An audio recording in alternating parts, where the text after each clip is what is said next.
How much time do you put into your emails? I'm not really talking about how much time do you actually spend scrolling through your long, poorly managed inbox. I think everybody has one of those at least one point in their career. No, what I'm talking about is how long do you spend getting better at email? That's what we're going to talk about on today's episode. My name is Jonathan Cottrell. You're listening to Developer T. My goal on this show is to coach you through your career, help you make better decisions, like, for example, help you by giving you practical tips on how you can write better emails. What does it mean to write a better email? That's what we're going to talk about in today's episode. I hope you enjoy this episode. I hope it becomes immediately useful to you. That's my goal, to give you these tips and give you this coaching and give you a turnaround, give you immediate results and also long-term results. This stuff is not easy necessarily. Some of the stuff may sound easy, but actually retaining the habit, keeping this going, actually putting in the time to think about and changing the way you do things, that's not easy. So if you're willing to do the hard work, you will see results on this kind of stuff. It's kind of like exercising. If you're not willing to do the hard work, well, you're probably not cut out for the hard exercises. You're probably not going to end up being extremely cut if you don't want to pick up a weight. So that's what we're doing. We're doing hard work. Even though I'm giving you practical tips, this stuff sounds simple. Some of it is simple, but it takes work to implement it. It takes work to actually follow through. So I'm going to ask you a few questions, hopefully to get your brain turning. What was the last time you thought about an email from the perspective of what you hope for the user, or the reader in this case, to do whenever they read it? Really, we're talking about the purpose of your emailing, right? What is the purpose of the message that I'm writing today? I'm going to give you two practical tips today, both from the perspective of composing emails, but also from the perspective of reading emails, how you can be a better email receiver. It seems like that's a pretty simple thing, but you'd be surprised at how bad people can be at receiving email. So these are the two tips I'm going to give you. So I want you to think about it from this perspective. I want you to think about the importance of email. I want for you to really embody this idea that email is actually pretty important. It's a one-to-one or sometimes one-to-many, but typically one-to-one or one-to-two communication tool. And it's really important that you think about the implications of your communication on this platform. This is something that is in people's pockets. It's on people's laptops. It's on their desktop screens. Email follows them for perhaps the longest of any service that they use. I have had my email address for longer than any of my social profiles or anything like that. I've had my email address for many, many years, and it's something that I use almost daily. So from a practical perspective, we can think about email as almost a fundamental communication platform, right? It's almost like writing a letter, very similar to writing text messages. These are things that we need to think about. We shouldn't treat email like it's purely just a task, like it's something for us to do as quickly as possible. That's not what email is. Email is about messaging. So I'm actually going to slide in a little bonus tip in here. I didn't plan to do this particular point. I didn't plan to focus on this particular point in this episode, but I think it's really important that you separate these two ideas. You separate the idea of a to-do list from your email inbox. There's some apps that have come out in the past that help process your emails this way, but I want you to separate these two concepts from each other. So develop your own process. My process for doing this is when I go through my emails, if something needs to be acted on outside of my inbox, right? That's the key factor. If I need to do something outside of my inbox, even if that's still on my computer or on my phone, if I need to go and find something else online, or if I need to go make a comment on a GitHub issue or something like that, I'm going to get that information out of my inbox and put it into another tool. I use Trello for this. Although my daily to-do tool has changed probably 20 times in the last year, I'm sticking with Trello. I'm going to try to force myself to stick with it. The whole point is to get this stuff out of your inbox and into another place that is your to-do list, right? And that's going to help you process your emails as messages. Okay, think through this. The important thing here is psychologically, you need to process your emails as messages, not as to-do items. Now, this brings us back to our practical tips for the day. The 2 tips, one for the composing side of the email, one for the receiving side of the email. When you are composing an email, recognize that it is a message, and also recognize that you have the option, you have the power in your emailing, you have the power of making it into someone's to-do list. Whether they manage their email as a to-do list or if they take the advice that we're giving on this show of taking that stuff out of their email, most people put a lot of weight on the messages they receive in their email. This is why email marketing is so important, by the way. Your email inbox is an incredibly important part of your everyday. And so if you have the access to someone else's email inbox, and that's really what this is, you have access to add something into their email inbox, you should take that very seriously and not take advantage of it, but recognize the opportunity. So from the composer's perspective, my practical tip for you today is to think about your call to action. Think about your call to action. This sounds like something that you would hear for designing a website. Obviously, calls to action, for example, on an e-commerce site, those are talked about over and over and over. But in a one-to-one email, you have the opportunity for a call to action. And you should be thinking about this. So kind of a part of this is lowering the barrier for someone to take action, right? You're going to apply some of the same psychology that you already are using in your development, right? Whether you're a front-end developer or not, doesn't really matter. The barrier to entry, the ability to take a simple action, that's what you want to structure in your one-to-one emails. If there is a call to action that you want to put into someone else's inbox, you should structure it so that there's a low barrier to entry for that call to action.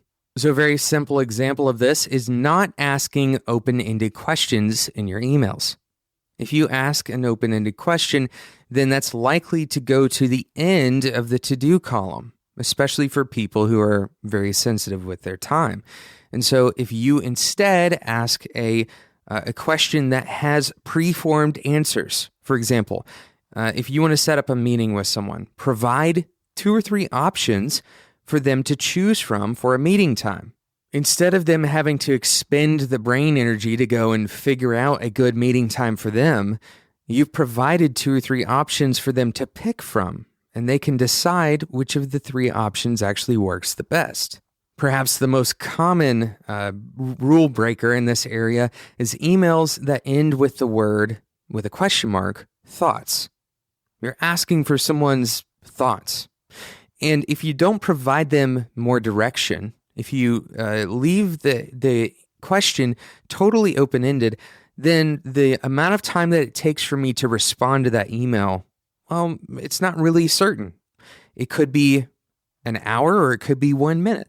So imagine that your response rate is going to follow a curve, and the harder it is to respond to your email, right? The more time it takes to respond to your email, the less response you're likely to receive, the lower the likelihood that you're going to receive a response. So this is especially important for those of you who are reaching out to a company about an interview. One of the hardest emails to respond to as a hiring manager is, are you looking for developers? Are you hiring? This is such a open-ended question because the answer is kind of fuzzy. And it's true for a lot of agencies. The answer to that question is kind of fuzzy. And if you sent me a bunch of information for me to go through, and basically I'm having to judge whether or not whether or not you're going to potentially be a fit for a company. A much better way, a much more actionable way for you to approach a company, and this is another kind of side tip here, another actionable or a better actionable way for you to approach a company is to ask for a meeting. You don't ask for an interview, just ask for a meeting. We talked about this in a recent episode as well. I can't remember exactly which episode it was, but just ask for a simple coffee meeting or to come and see the facility where that company is. This is so much more actionable for the person who's reading that email, and there's not a commitment barrier. There's not a big commitment sign floating over the reply button on that email. So you're going to likely get much more traction that way. And once you actually get the conversation rolling, once you actually have a meeting with those people, then you can earn more buy-in, right? You can earn longer, intensive calls to action.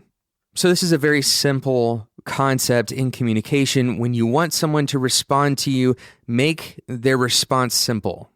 Lower the barrier to entry. Make that call to action simple. That's practical tip number one. The second practical tip that I have for you is for the receiving side of email. So if you do receive an email, and there's going to be tons of these that come to your inbox, that the call to action is higher. For example, a very general bug report. This is something that developers see quite often. A bug report that doesn't have a lot of data or information along with it, and it would require perhaps 2 or 3 hours worth of work to respond to. A lot of times those emails get pushed to the bottom of the stack, and sometimes they even get forgotten altogether. So going back to our previous point about separating your to-dos from your emails, what I want you to do is respond to every email as soon as you get it. And this sounds crazy. You can still block your time off and respond to your emails all in one block. So I'm not saying constantly check your email. That would be totally antithetical to everything that we're about on this show. I want to promote focus, but I also want to promote the idea that these are messages. Imagine if someone had texted you the same thing, or if you were having a conversation with another person in the same room and they sent you that message. What would you say to them? And this may be a controversial way to deal with email. Everybody has their own system for how they want to deal with email, their own value system of how email should play a role in their life, like what role email should play in their lives. Some businesses approach email very differently. But what I'm asking you to do here is to be more communicative, right? And say, hey, I'm not able to look into the bug report immediately. I just wanted to let you know that we're going to be working on it, right? This level of communication, this extra one step of responding to somebody, that reinforces the idea that this is a communication platform, that you know how to communicate, that you're not ignoring that person. So in essence, what you're doing is quite the opposite of what we were saying for when you're composing. You're lowering the barrier of entry for yourself. You're saying, this doesn't require me to answer their question in full. The only thing a message requires of me to do is respond to it. So maybe you're a hiring manager and you get a request about whether or not your company is hiring, and you don't have all the information to respond in full and answer every question that person sent. Instead, what I want you to do, and this is kind of your homework for today's episode, I want you to go and look at the emails that have been sitting for too long. And you can decide what too long is. To me, I think most emails typically are answerable within a day or two, and usually a lower amount of time, depending on what the volume of email is that you receive in your inbox, of course. But for people like me, and I receive quite a few emails, of course, I can process my email and respond to them within about a day or 2 days. I want you to respond to those emails as if you were just simply having a conversation with that person, letting them know what you think, or letting them know that you will get back to them. Here's the amazing thing that happens when you communicate that extra bit, when you go the extra mile and communicate. This is kind of like, if you need a mental model for this, for those of you who develop in JavaScript, it's kind of like the event loop, right? You have an asynchronous process that starts up, right? This is similar to your long-running response to an email, to an open-ended question, for example. It's an asynchronous process. It's not going to be something that you can sit down and just type out in an email. You're going to need to go and get other information from elsewhere. But the event loop lets you know, it returns immediately, right? That's what happens. It lets you know that it got your request. And then later, when it's processed that request, when the asynchronous job is complete, then it returns to you with the information that it got. If we model this in our communication, then you'll start to see what are strangely quite well paralleled in an asynchronous loop like this. You're going to start to see very similar patterns of communication. For example, maybe you no longer need that response. Maybe you find out that you can just cancel that and you can ignore whatever the response is. You can ignore the rest of that request. It's also possible that this will reduce the level of urgency that you feel as the person who has received the request.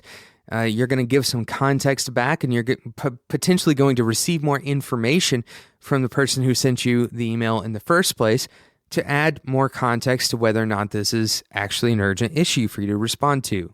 So the idea is, don't let emails get blocked up. Don't let emails get backed up.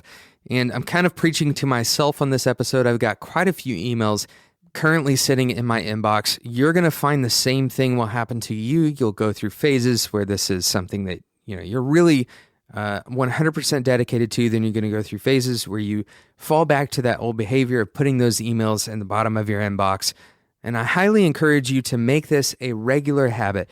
Make this communications process and separating your to-dos from your email inbox, make this a regular habit. I think you're going to see huge results from it, both from a simple productivity level, but also on the personal, relational level. I think you're going to see really good results if you implement these ideas.